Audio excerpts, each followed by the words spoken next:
From a young age, he was interested in cars. No matter the size, shape, whatever was different about them, he loved them. From the moment he got his first Honda to buying a BMW with hard-earned money, he never fell out of love with it. Once he graduated from high school, he bought a cheap Honda NSX to get into racing. It was in a rough condition, but he fixed it up enough to get approved. His first race in that poor old car was at Laguna Seca. A bright sunny day, and not a care in the world. Well, he should have cared more, because his first lap he rear-ended somebody. The NSX behind the Porsche. What is going to happen as they head into the turn? The Porsche brakes early. The NSX can't react fast enough. They collide. The Porsche is unaffected, but the NSX is in the wall. It is race over. In his defense, they broke early, but still, the Honda's front bumper was toast. His second race, weeks later, ended in a similar fashion. Lap 2, misshifted, and the transmission was fucked. All of the cars have kept their positions and, oh no! The NSX is sliding into the wall, barely missing the Porsche in front. That looks to have been a misshift by the NSX, and his race is ruined. How is he to ever recover from this? Even though his race was ruined that day, he had one more shot before he went to college. And he took advantage of it. As this race comes to an end, the NSX turns the final corner. He started with nothing, just a dream and an old car. He crashed, he fell, but he refused to stop. He rebuilt and rose again.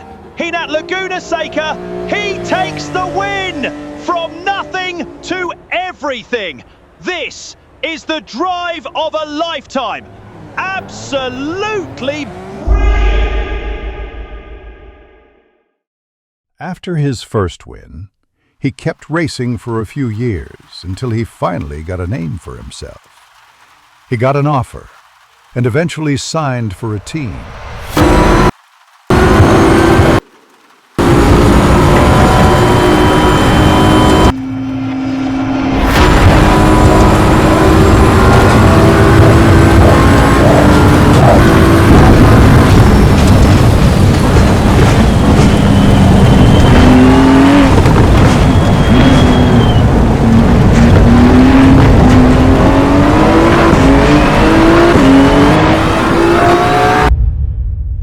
His most famous race at the time was the 12 Hours of Bathurst.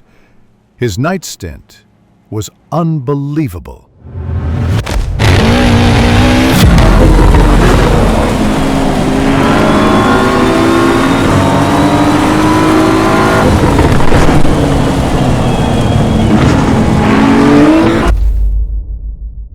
He won in his class by a nearly 15-second lead. After a few more races for the team, the season ended, and he wanted to try something new.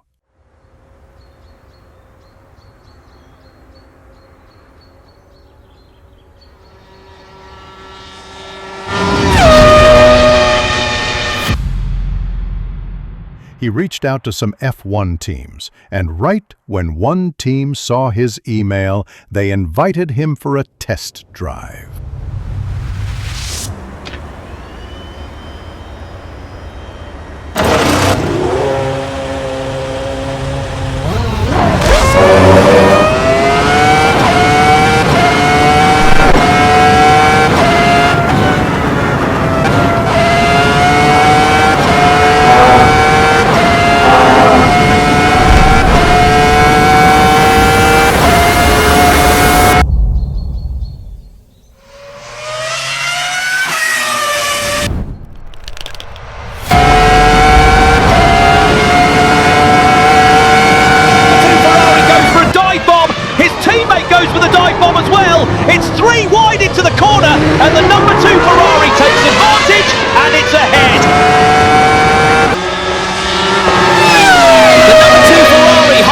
position as we come to turn 4.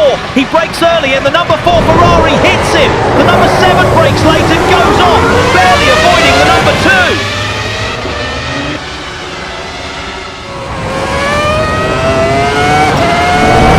2. The number 2 is going to chase him and fight for P1. The number 4 in front has some minor front wing damage, but the number 2 has an equal amount of rear wing damage. Who will win?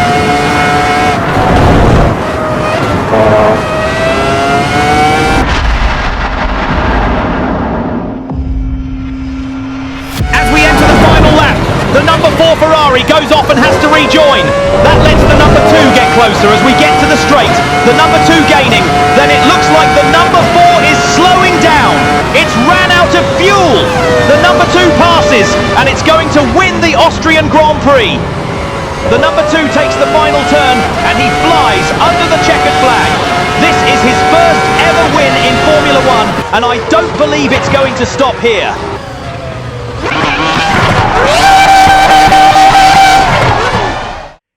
After his Austrian Grand Prix win, he went on to win even more races, and he even came in second in the championship. He still races Formula 1 to this day and sometimes does other races as well. And the car that started it all? His old first Honda. Well, he still owns it and drives it every day. That is the story of how a boy who loved cars became a racing legend. Please, Kunos, add open world and freecam. This was a pain in the ass to make.